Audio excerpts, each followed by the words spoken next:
What's happening, everybody? This is Mike and Mike's Little Dragon channel with the announcement of the big Godzilla crossover with Marvel. I thought we would take a trip in the Wayback Machine and take a look at the first time Godzilla appeared in the Marvel Universe.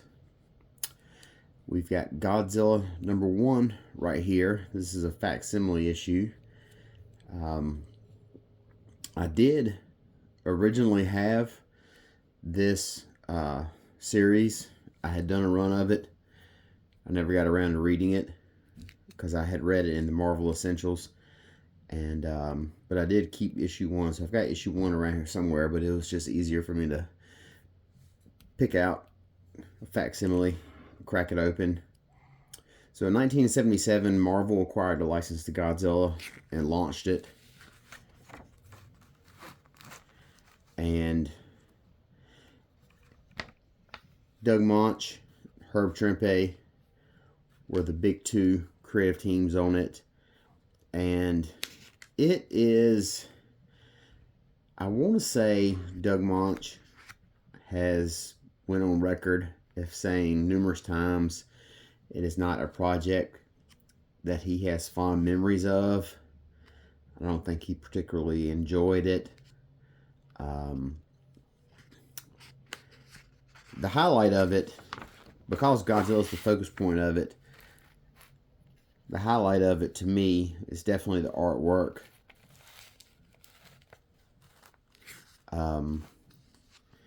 It is an interesting book to me in the fact that Godzilla is prevalent in the Marvel Universe. He has so many interactions with different members of the Marvel Universe. You know, here in particular in this issue, S.H.I.E.L.D. plays a big role.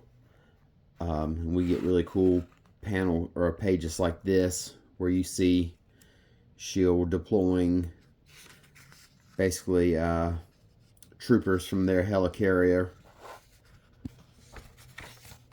But it's what always strikes me really funny about this book is,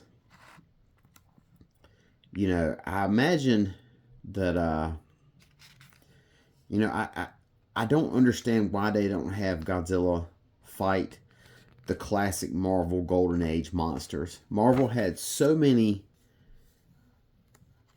Golden Age monsters in their books, you know, so many monsters that were one and done that would have fit perfectly into this Godzilla book, you know.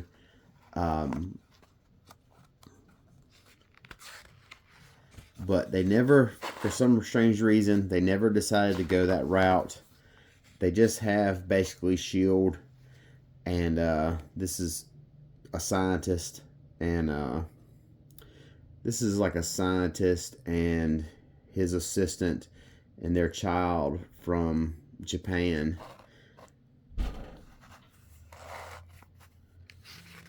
The art is really good. It's fun monster style art, you know.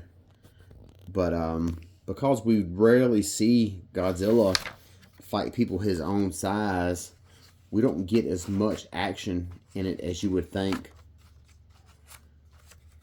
Like there's one instance, there's one, of course everyone's seen the one infamous storyline or the one issue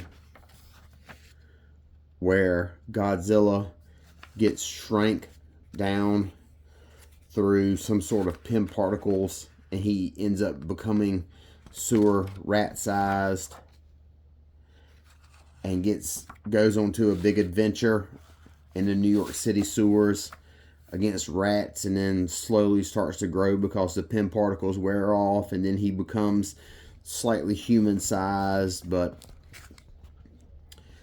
all in all, I gotta say that it is as far as putting this series together, it's one, unless you're really a diehard Godzilla fan or someone that just likes stuff that's really wild and kooky, you know, that's really the only reason to go out on a limb and hunt these down. Probably the omnibus is the cheapest way to go, but I think they could have done a lot better with their storylines if they would have incorporated more of the giant monsters that Marvel had. This is the only monster that Godzilla here is the only Toho monster. None of the other ones like Gamera or Ghidorah, none of them make any other appearances. So Godzilla kind of doesn't really fit into this Marvel universe proper. So I think they're going to do a lot better of a job fitting him in the upcoming stuff, as opposed to what they did here with this initial one where it's just like Shield. I think the Thing and the Fantastic Four show up at one point. So I think they've got a lot better plans for him then, or now, as opposed to then. But the omnibus is out there, so if you get a chance and Godzilla's really your jam, pick up that omnibus, check it out, and take a look at how 1977 Marvel was treating Godzilla back then. So until next time, we will talk to you guys later. Have a good day. Bye-bye.